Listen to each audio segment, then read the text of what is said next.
francophonie, c'est quoi? C'est 88 États francophones qui sont réunis ici à Djerba. Avant tout, la francophonie, c'est l'expression de cette solidarité entre francophones, qu'on soit d'Afrique, d'Europe ou d'Amérique ou d'Asie. Donc avant tout, c'est une belle grande solidarité qui s'exprime entre francophones, qu'on soit congolais, camerounais, québécois ou français. Donc c'est avant tout une organisation intergouvernementale qui rassemble et qui exprime la volonté politique d'États francophones. Donc ça, c'est très important. C'est cette solidarité qui décrit bien la francophonie. Donc, il ne faudrait pas faire cet amalgame entre France et francophonie. L'Organisation internationale de la francophonie joue un rôle pour aider nos États en crise.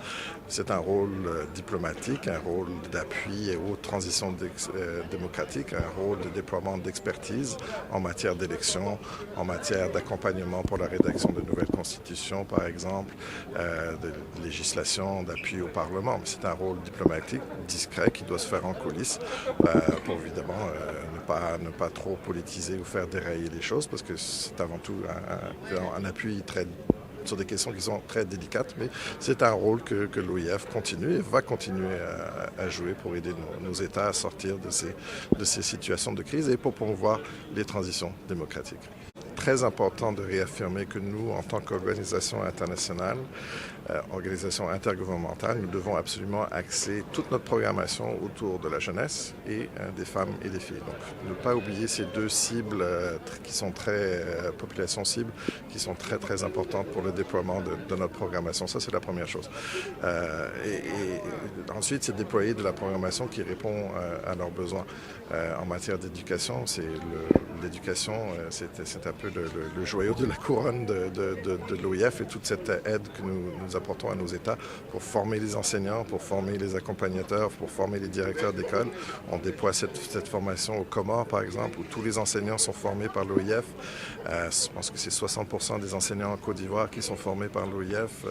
Demain, au Tchad, nous serons en mesure de commencer à déployer cette formation encore à plus grande échelle. Donc pour nous, ce sont des actions qui sont très importantes. Et pour venir en appui aux femmes, le Fonds de la francophonie avec elle, qui vise justement à appuyer les organisations de femmes sur le terrain pour venir en aide aux femmes qui ont été vraiment, qui ont payé un prix très, très fort malheureusement suite à la pandémie de Covid-19. C'est le sommet de l'avenir, c'est la francophonie de l'avenir qu'on est en train de bâtir.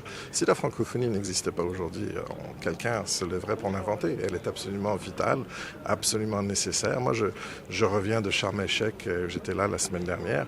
Vous savez, depuis quelques années maintenant, l'OIF forme des négociatrices francophones, africaines.